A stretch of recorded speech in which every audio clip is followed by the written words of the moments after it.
తాకట్లో ఉన్న మీ బంగారాన్ని విడిపించి ఆ రోజు ఆన్లైన్ రేటుకి కొంటాం. Sharma gold company.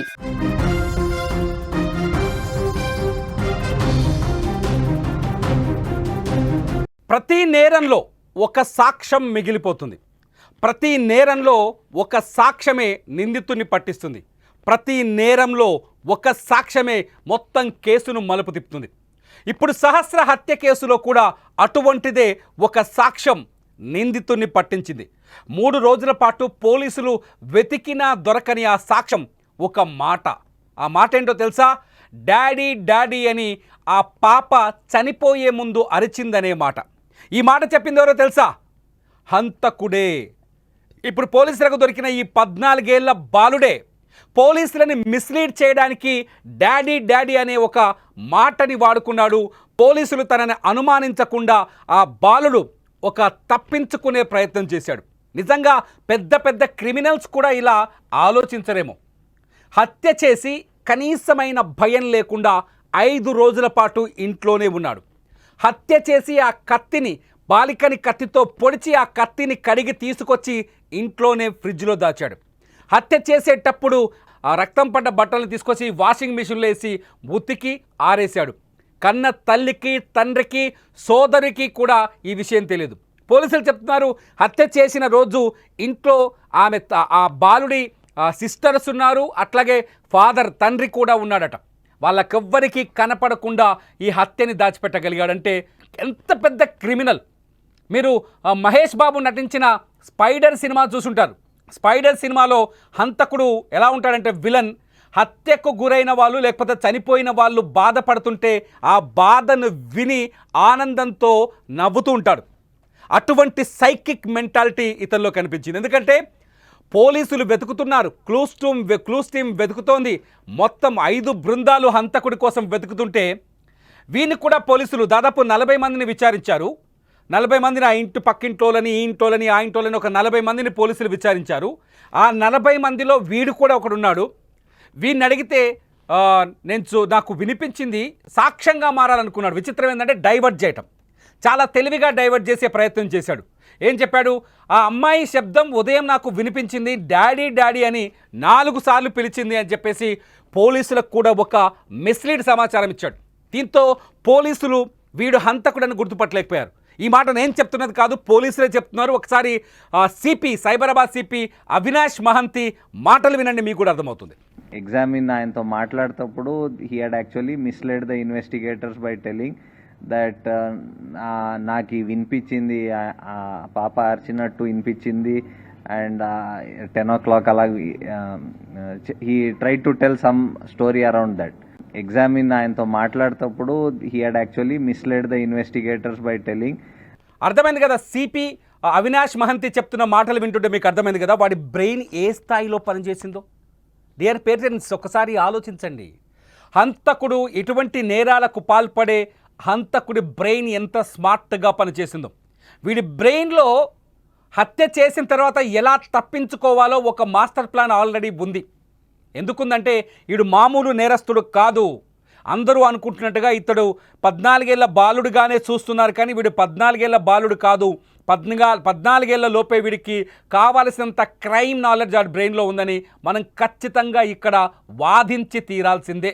ఎందుకంటే వాడు రాసుకున్న ఒక లెటర్ నిన్న ఫస్ట్ బయటపడింది.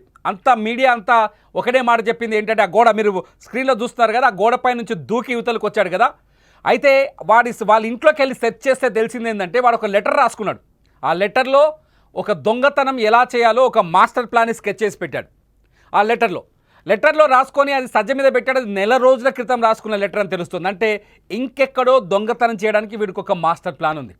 బ్యాట్ని దొంగిలించడానికి వచ్చేటప్పుడు వెంట కత్తి తెచ్చుకున్నాడని చెప్తున్నారు పోలీసులు. నల్ల పిడి ఉన్న ఒక కత్తిని తీసుకొని వచ్చాడని చెప్తున్నారు పోలీసులు. అంటే ఎవరైనా బ్యాట్ను దొంగిలించేటప్పుడు అడ్డుపడితే కత్తితో బెదిరించి పారిపోవాలని, లేకపోతే కత్తితో పొడిచి పారిపోవాలని డిసైడ్ అయ్యాడు. అనుకున్నట్టుగానే సహస్ర అడ్డుపడింది. సహస్రని ఆ మంచం మీద ఆమె ఉన్న గదిలోనే అడ్డుకున్న గదిలోకి తోసుకెళ్ళి, చూడండి మీరు చూస్తున్నారు బెడ్, ఈ బెడ్ పైనే అత్యంత దారుణంగా కత్తితో పొడిచి చంపేసి, ఒక్కసారి కాదు నా సామిరంగా, ఇట్లాంటి వాణ్ణి ఏం చేయాలి? ఒక్కసారి కాదు 21 కత్తిపోట్లు దొరికాయి ఆ బాలిక ఒంటిపైన. మీ అందరూ రోజు చూస్తున్నారు. అంటే ప్రాణం పోయిందాకా పొడిచాడు, ప్రాణం పోయే వరకు పొడిచాడు. ఆ బంగారు తల్లి ప్రాణం పోయే వరకు పొడిచాడు. ఇంత క్రైమ్ హిస్టరీ ఉన్న ఇతన్ని బాల నేరస్తుడు అనగలమా? వీళ్ళ మదర్ చెప్తోంది గతంలో ఒక ఫోన్ని కొనుక్కొని వచ్చాడట. ఆ ఫోన్ ఎక్కడ కొన్నాడు అని అడిగితే సమాధానం కూడా లేదంట. ఆ సహస్ర తల్లి ఏడుస్తుంది చూడండి, సమాధానం కూడా లేదంట. హత్య జరిగిన రోజు అందరూ ఎంక్వైరీ చేస్తుంటే సహస్ర తండ్రి కృష్ణ వచ్చి వీని చూశాడు. ఎక్కడ? ఆ ఇంటి దగ్గరే, ఆ హత్య జరిగిన ప్లేస్లోనే ఆ ఇంటి దగ్గర అందరూ ఏడుస్తున్నప్పుడు అక్కడికి వచ్చాడు. వీడు వచ్చి సహస్ర తమ్ముడు ఉన్నాడు కదా, వాడిని ఓదారుస్తున్నాడు. ఎందుకంటే వాడి బ్యాటే కొట్టేశాడు. వాడి బ్యాట్ని కొట్టేయడానికే, వాడి బ్యాట్ని ఎత్తుకుపోవడానికే వీడు దొంగతనం చేశాడు. వచ్చి సహస్ర తమ్ముడిని ఓదారుస్తున్నాడంట. ఓదారుస్తున్న సమయంలో సహస్ర తండ్రి అడిగాడు, నువ్వు ఎప్పుడైనా ఏమైనా చూసావా ఇక్కడ అని చెప్తే మళ్ళీ మిస్లీడ్ చేశాడు. ఒక్కసారి సహస్ర తండ్రి మాటలు వినండి, మళ్ళీ మిస్లీడ్ చేశాడు. నేను చూడలేదు, కానీ డాడీ అనే మాటలు విన్నా, 4 సార్లు విన్నా. ఎంత అబద్ధాన్ని, ఎంత అతికేటట్టు చెప్పాడు చూడు, 4 సార్లు విన్నా అని చెప్పాడంటే. ఒకసారి సహస్ర తండ్రి మాటలు వినండి. నేను మళ్ళీ బయటకు వచ్చి ఏడ్చుకుంటూ వచ్చి ఆ పిల్లోని అడిగిన, అరే ఎవరైనా వెంకట్ ఇక్కడ వచ్చిరా, ఎవరైనా పిలిచిరా అంటే, అవును అంకుల్ మీ పాప డాడీ అని 4 times పిలిచింది. నేను వీడే చెప్పాడు. వీడు చెప్పింది నాకు ఆ మైండ్ నాకు వెలగలేదు, నా కళ్ళల్లో నీళ్ళు ఆగలేదు. నాకు ఎట్లా అంటే నేను అసలు షాక్ అయిపోయినా. నేను చెప్పిన 4 times పిలిచింది, నేను బయటకు వచ్చిన, స్నానానికి వెళ్ళిపోయిన అంకుల్ నాకు ఏం తెలియదు అనేసి అన్నాడు. అప్పుడే ఏడ్చుకుంటా మా కొడుకుని కూడా ఓదారుస్తుండే, వాడు ఏడవకు అని చెప్పి ఓదారుస్తుండ. పక్కనే ఉన్నాడు, పక్క బిల్డింగ్లో పక్క బిల్డింగ్లో ఉండి చూస్తున్నాడు వాడు. అంటే చూడండి, హత్య చేసిన తర్వాత అక్కడ జరుగుతున్న పోలీస్ ఇన్వెస్టిగేషన్ని గమనిస్తున్నాడు. పోలీసు జాగిలం వచ్చింది, జాగిలాన్ని గమనిస్తున్నాడు. పోలీసు జాగిలం ఎక్కడి దాకా వెళ్ళిందో ఆ వెళ్ళిన ప్రాంతాన్ని గమనించాడు. పోలీసులు ఏ కోణంలో విచారిస్తున్నారో అది గమనిస్తున్నాడు. హత్య జరిగిన ఇంట్లోనే, ఏదైతే బాలిక చనిపోయిందో ఆ ఇంట్లో ఉన్న మనుషుల్ని కొన్ని పేర్లు తెరపైకి వచ్చాయి. ఆ పేరు ఇప్పుడు చెప్పడానికి లేదు అధికారికంగా. ఆ వ్యక్తుల్ని తీసుకెళ్ళి విచారిస్తుంటే, వాళ్ళపైన పోలీసులు అనుమానం వ్యక్తం చేస్తుంటే వాళ్ళని గమనిస్తున్నాడు. వాళ్ళ ఫ్యామిలీ మెంబర్స్ మాట్లాడడానికి గమనిస్తున్నారు. మొత్తం స్టేట్ మీడియా, రాష్ట్రంలో ఉన్న, తెలుగు రాష్ట్రాల్లో ఉన్న అన్ని ఛానల్స్ వచ్చి అక్కడ మైకులు పెట్టి హంతకుడెవరని ఒక్కొక్క వివరాన్ని ఆరా తీస్తుండే అది చూస్తున్నాడు. అంతేకాదు అక్కడికి వచ్చిన వాళ్ళని, హంతకుల మీద అనుమానాస్పదంగా ఎవరైనా వీడియోలు చేస్తే, లైవ్లు చేస్తే వాళ్ళని ఆ కాలనీ సభ్యులంతా వ్యతిరేకించడాన్ని గమనిస్తున్నాడు.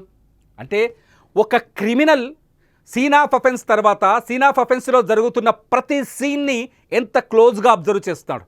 టీవీ సీరియల్లోనో లేకపోతే వెబ్ సిరీస్లోనో హంతకుడు ఎంతో దూరంలో లేడు అని చెప్తూ ఉంటారు మనకు పోలీసులు.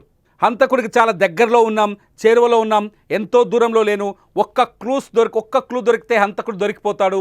మొత్తం విచారణ, ఇవన్నీ పోలీసులు అంటే వెబ్ సిరీస్లో, సినిమాల్లో కనిపించే విధంగా వాడు నిజ జీవితంలో, ఈ 14 ఏళ్ల హంతకుడు నిజ జీవితంలో ఒక వెబ్ సిరీస్ని కల్లారా చూశాడు.